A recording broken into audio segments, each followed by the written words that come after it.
여러분, 우리는 올 한 해 출애굽기의 말씀을 계속해서 보고 있습니다. 총 40장으로 쓰여진 이 출애굽기 이야기 중에 오늘로 이제 34장에 접어들었으니까요, 이제 6장 정도 남은 후반부의 이야기라고 할 수 있겠습니다. 여러분은 1년 동안 이 출애굽기 이야기를 함께 듣고 또 가까이서 누리면서 어떤 마음을 좀 얻고 계십니까? 어떤 은혜를 받고 계십니까? 물론 모두에게 주시는 마음이 다 다르다는 것을 압니다. 같은 본문이고 같은 설교를 들을지라도 하나님께서 주시는 마음은 각자에게 다 다르게 임하시기 때문입니다. 그러나 제가 한 가지 원하는 것은 오늘 이곳에 모여있는 우리 모두가 이 이스라엘의 출애굽 이야기, 아니 사실은 하나님께서 이스라엘을 통하여 일하시는 그 하나님의 구원의 이야기가 그저 먼 과거, 먼 곳에서 일어났던 어떤 한 이야기로 느껴지지 않고 나에게도 일하시는 하나님을 기대하게끔 되는 귀한 시간이 되기를 원합니다. 여러분, 하나님께서는 이스라엘을 사랑으로 택하셨습니다. 그리고 그들과 그 사랑의 언약 관계를 친히 맺어주셨습니다. 그 백성의 대표로 모세를 택하셨고, 너희는 내 소유가 되겠고 나는 너희의 하나님이 될 것이다 라고 말씀하셨습니다. 여러분, 그렇다면 그 언약은 무엇일까요? 여러분, 언약이 뭔지 잘 알고 계십니까? 우리가 그 단어를 쉽게 이해하기 위해서는 계약과 비교를 해보기를 원하는데요, 우리가 자주 쓰는 단어 중에 하나인 계약은 다른 누군가와 그 서로 간의 이익을 위해 맺는 관계입니다. give and take죠. 내가 너에게 이만큼을 해주면 너도 나에게 그만큼을 해줘야 한다는 조건이 붙습니다. 그래서 계약에는요, 만약이라는 단어가 함께 오는데요, 그것은 만약 다른 사람이, 다른 누군가가 더 크고 좋은 것을 제시한다면 우리의 계약은 끝날 수도 있다라는 것을 의미합니다. 어떤 다른 것들 중에 더 크고 좋은 것이 나타난다면 계약이 바로 파기될 수 있다는 것이죠. 그러니까 작성하는 계약서는 서로를 믿어서 쓰는 것이 아니라 어쩌면 오히려 반대로 신뢰하지 못하기 때문에 증거로 남긴다라고도 우리가 이해할 수 있을 것 같습니다. 그러나 언약은 다릅니다. 하나님께서 이스라엘과 맺어주신 그 언약에는 조건이 붙지 않습니다. 너희가 이만큼을 하면, 그러니까 모여서 예배하고 찬양하고 기도하고 헌금하고 사역하고 섬기고 봉사하면 내가 너희가 원하는 이러이러한 좋은 복들을 줄 것이다 라는 계약이 아니라는 말씀입니다. 언약은 서로 간의 이익보다 그 서로의 존재 자체를 더 귀하게 여기는 관계입니다.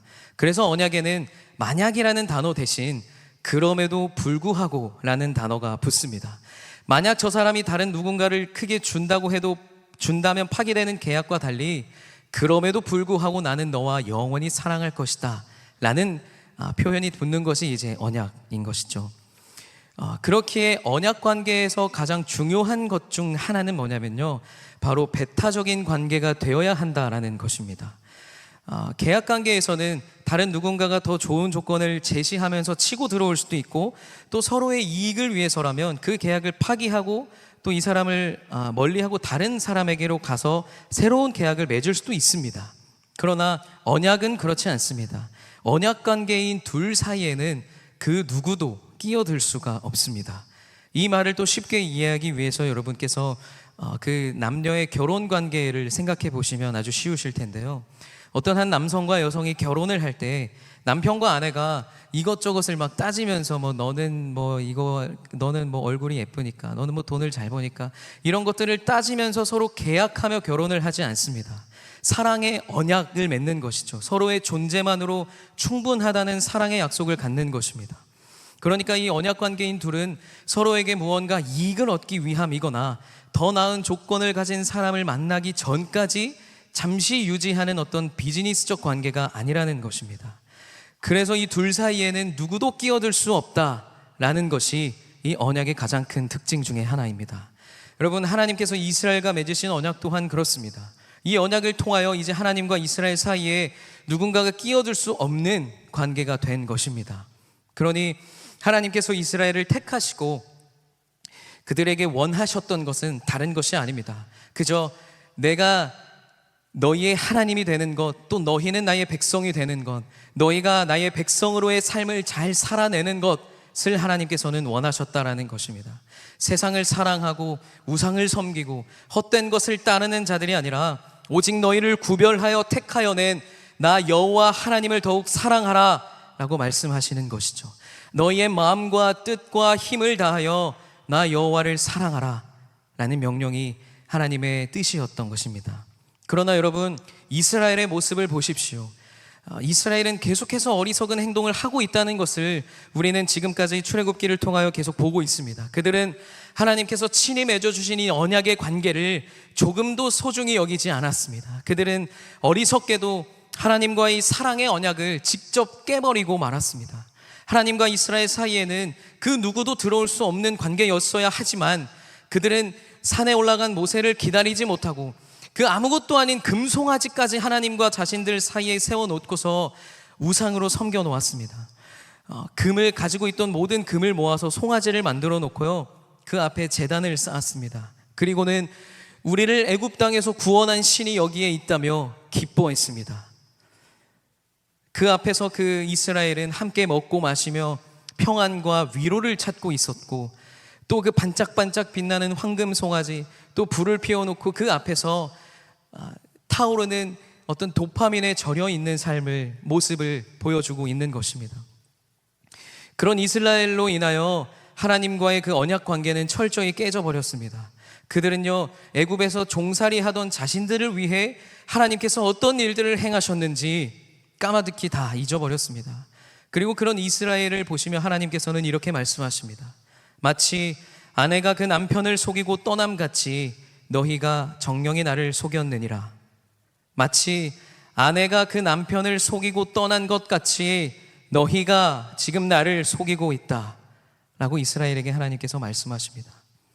여러분, 이스라엘은 그러니까 지금 자신들을 향한 하나님의 그 애타는 사랑, 그 사랑에 어떻게 보답할 수 있을까를 고민하고 더 가까이 나아가려는 노력을 하지 않습니다. 그 사랑을 느끼지도 못합니다. 간구하지도 않고 알려고 하지도 않습니다. 그 사랑에 얼마나 신실하시고 얼마나 선하신지 온전히 신뢰하려는 마음조차 없습니다. 그저 어리석게도 지금 눈앞에 있는 당장 손에 쥘 수 있는 것을 향하여 손을 뻗고 있는 모습뿐입니다. 그런데 저는 이런 이스라엘 모습을 보면서 참 마음이 아픕니다. 그 이유는 어쩌면 내 삶과 다를 게 없다라고 느껴지기 때문입니다.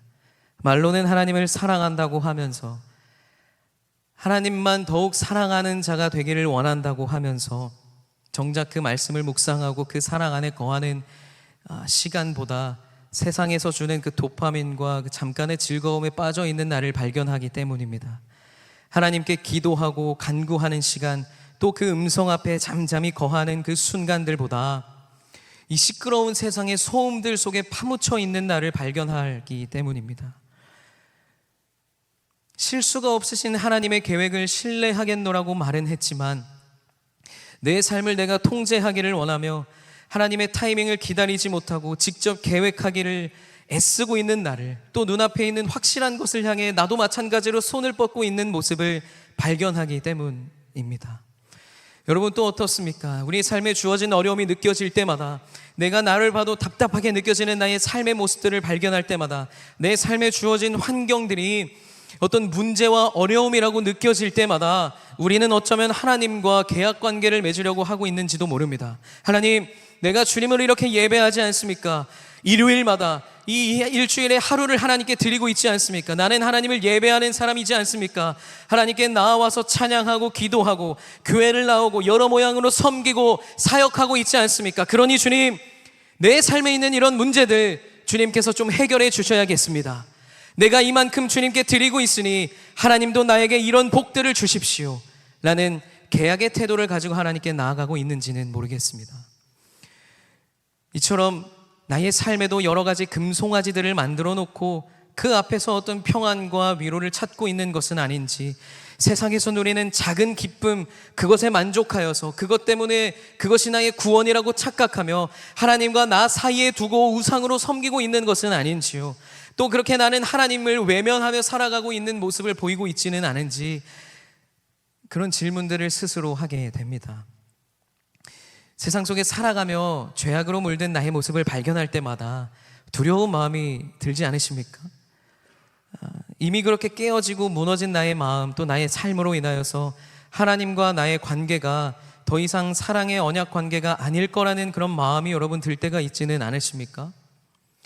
하나님과 나 사이에 수많은 우상이 세워져 있다는 것을 나조차도 발견하는 것, 또 그래서 하나님께 나아가는 것이 기쁨과 감격이 아니라 근심과 걱정이 될 때가 있는 것, 그래서 내가 그 사랑을 저버리고 외면했다는 사실 때문에 내가 하나님께 나아가고는 있지만 내 마음의 문을 다 닫아놓고 그저 어둡고 구석진 곳으로 숨어버리고 싶은 마음을 가지고 주님께 나아가고 있지는 않으십니까?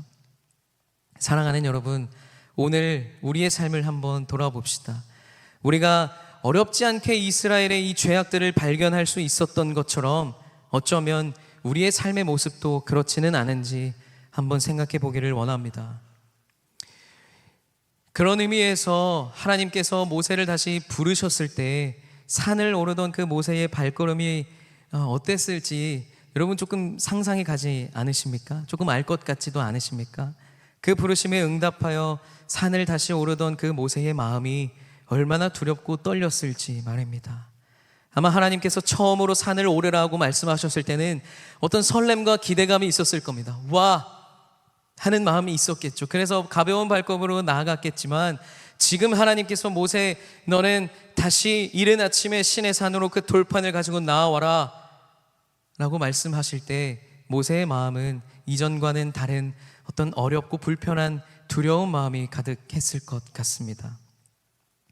그러나 여러분, 오늘의 본문을 함께 다시 보십시오. 하나님께서 모세를 부르시면서 새로운 돌판을 주시겠다고 약속하는 그 장면 말입니다. 하나님께서 모세에게 새로운 돌판을 준비해오면 처음 판에 있던 말을 그대로 써주시겠다고 하셨습니다. 이스라엘에게 새로운 기회를 주시겠다고 약속하시는 것이죠. 하나님께서는 이스라엘에게 너희가 내 언약을 깨버렸으니 내가 너희에게 주려고 했던 사랑의 내용을 조금 덜어내고 지켜야 할 규율들을 추가하겠다 라고 말씀하지 않으시고 이전에 썼던 그 내용을 내가 그대로 너희에게 똑같이 써줄 것이다 라는 사랑의 음성을 들려주십니다. 이스라엘의 반복되는 죄악 속에서도 하나님의 사랑, 그 언약이, 그 내용이 조금도 달라지지 않았다는 것, 너는 나의 것이 되고 나는 너의 하나님이 될 것이라 라는 그 언약의 내용이 달라지지 않았다는 것은 우리를 향한 하나님의 신실하신 사랑을 우리가 다시 한번 깨달을 수 있게 되는 내용이라고 생각합니다. 또 하나님께서는 모세에게 직접 여호와의 이름을 말씀하십니다. 여호와는 자비롭고 은혜롭고 노하기를 더디하고 인자와 진실이 많다고 선포하십니다. 이것은 하나님의 사랑이 세상의 것들과는 다른 영원하고 불변한 진리이심을 스스로 드러내고 계시는 것입니다. 여러분, 조금만 실수해도 서로 물어뜯고 혐오하고 끌어내리려는 그런 세상의 공격성과는 달리요, 하나님의 자비하심은 끝까지 우리를 품어주시는 줄 믿습니다. 여기서 아멘 하셔야 됩니다. 다시. 여러분, 조금만 실수해도 물어뜯고 혐오하고 서로를 끌어내리려고 애쓰는 세상의 공격성과는 달리 하나님의 자비하심은 한없이 우리를 품어주시는 줄 믿습니다. 성과와 업적, 어떤 노력에 대한 결과를 인정받아야 하는 세상의 가치와는 달리 하나님의 은혜는 그저 주어지는 줄을 또한 믿습니다. 쉽게 끊어내고 손절하며 매정하게 돌아서 버리는 인간관계가 자연스러운 세상의 것과는 달리 하나님은 우리를 향해 인내하시고 끝까지 오래 참아주시는 줄 믿습니다. 필요한 것을 얻어내고자 서로에게 잘 보이는 그런 세상의 호의와는 달리 아무런 조건도 없이 그럼에도 불구하고 주어지는 하나님의 인자하심이 우리를 향하고 있음을 믿습니다. 거짓과, 여러분 아멘이 작아졌는데요, 하나님의 인자하심은 조건 없이 그럼에도 불구하고 우리를 향해 있음을 믿습니다. 거짓과 가짜가 가득하고 그 무엇도 영원한 것이 없는 세상의 것들과는 달리 영원히 변하지 않는 진실한 사랑으로 하나님께서 오늘 저와 여러분을 대하고 계신 줄을 믿습니다. 사랑하는 여러분, 하나님은 이런 분이십니다. 자비롭고 은혜로우시며 우리를 오래 참으시고 우리를 향하여 그 인자와 진실함을 끝까지 주시는 분, 아멘이십니까? 여러분, 비록 돌판은 깨어졌지만 하나님의 언약은 결코 깨지지 않았습니다. 이스라엘의 삶은 무너지고 깨어졌지만 신실하신 하나님의 사랑은 변하거나 깨지지 않았습니다. 예레미야 31장에서 하나님은 이스라엘을 향한 새 언약에 대해 말씀하시는데요, 31절 32절을 제가 읽어드립니다. 나 여호와가 말하노라. 보라, 날이 이르리니 내가 이스라엘 집과 유다 집에 새 언약을 세우리라. 이 언약은 내가 그들의 조상들의 손을 잡고 애굽 땅에서 인도하여 내던 날에 맺은 것, 그러니까 지금 모세와 맺으신 것과 같지 아니할 것은 내가 그들의 남편이 되었어도 그들이 내 언약을 깨뜨렸음이라. 여호와의 말씀이니라. 이스라엘 집과 유다 집에 새 언약을 세우시겠다고 말씀하시며 애굽 땅에서 맺은 것과는 다르다라고 말씀하십니다. 그러니까 모세와 맺었던 그 언약을 리뉴얼해서 너희에게도 이제 새롭게 맺어주겠다라고 말씀하시는 것이 아니라 완전히 새로운 새 언약을 너희와 다시 맺고자 내가 원한다라고 하나님 말씀하시는 것입니다. 이어서 33절의 기록에는 나 여호와가 말하노라. 그러나 그날 후에 내가 이스라엘 집에 세울 언약은 이러하니 곧 내가 나의 법을 그들의 속에 두며 그 마음에 기록하여 나는 그들의 하나님이 되고 그들은 내 백성이 될 것이라. 여러분, 나는 그들의 하나님이 되고 그들은 내 백성이 될 것이라. 언약의 내용이 변하였나요? 변하지 않았습니다. 지금도 여러분에게 말씀하시는 내가 너의 하나님이 되기를 원한다, 그리고 너는 나의 백성의 삶을 살아내기를 원한다 라고 말씀하시는 그 언약의 내용은 절대 변하지 않았음을 여러분 믿으시기를 바랍니다. 그리고 우리가 주목해야 할 것은 무엇입니까? 하나님께서 이제 그 새로운 언약을 새길 장소를 어디라고 말씀하시는지 여러분 보십시오. 이전에는 돌판이었으나 지금은 그들의 속, 그 마음에 내가 기록할 것이다 라고 말씀하십니다. 이제는 돌판이 아니라 우리들 각자의 마음입니다. 이전처럼 눈에 보이는 곳에 새겨지고 깨어져 버리는 곳이 아니라 여러분 각자의 마음 가운데 하나님께서 그 사랑의 약속을 새겨주시겠다고 약속하시는 것입니다. 그러니 여러분 기뻐하십시오. 그리고 이제 그 마음을 하나님 앞에서 지켜내는 삶을 사십시오. 우리는 비록 산에 올라가지는 않았습니다. 그래서 모세처럼 그 돌판을 직접 받아오지는 않았습니다. 그러나 우리의 마음 가운데에도 하나님께서 새겨주시겠다고 약속하신 그 사랑이 있는 줄을 믿습니다. 여러분의 마음은 그러니 이제부터 하나님의 사랑이 새겨져 있는 귀한 언약의 증거입니다. 여러분, 온 마음과 뜻과 힘을 다하여 하나님을 더욱 사랑하는 그런 모든 한 사람 한 사람 되시기를 축복합니다. 우리의 삶은, 우리의 환경은 깨어진 것처럼, 무너진 것처럼 보일 수 있습니다. 그러나 우리를 향한 하나님의 사랑은 절대로 깨어지고 무너지지 않음을 믿으십시오. 우리는 계속해서 넘어지고 쓰러진 채로 하루하루를 살아갈 수 있으나 우리를 향하신 신실하신 하나님의 약속과 그 사랑은 결코 무너지지 않는다는 것을 여러분 잊지 마시기를 바랍니다. 그러니 하나님께서는 이제 우리가 하나님을 더욱 사랑하는 삶, 하나님의 소유된 백성의 삶을 살아내기를 원하십니다. 하나님은 그렇게 우리의 구원이요, 나의 생명과 힘과 소망, 나의 피할 곳, 나의 요새, 나의 반석, 나의 힘과 능력이 되어 주시기를 원하십니다. 사랑하는 여러분, 이제 말씀을 마무리합니다. 그러면서 여러분께 한 가지 퀴즈를 드립니다. 여러분, 하얀 강아지와 검은 강아지가 있습니다. 이 둘이 싸우면 누가 이기는지 아시나요? 하얀 강아지가 있고 검은 강아지가 있습니다. 이 둘이 싸우면 누가 이길까요?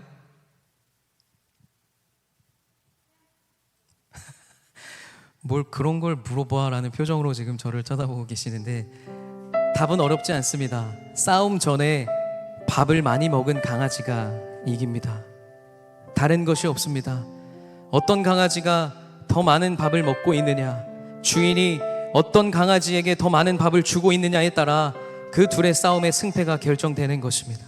여러분, 하나님을 사랑하는 마음과 세상을 사랑하는 마음, 어느 곳에 더 많은 밥을, 더 많은 힘과 노력을 쏟고 계십니까? 한 신학자는 이렇게 말했습니다. 우리가 사랑하는 것을 닮아갑니다. 그런데요, 세상의 문화는 우리로 하여금 세상을 더욱 사랑하도록 훈련시킵니다. 이 말이 이해되세요? 우리가 사랑하는 것을 닮아간답니다. 그런데 세상이 우리로 하여금 세상을 더 사랑하도록 계속 우리를 훈련시킨답니다.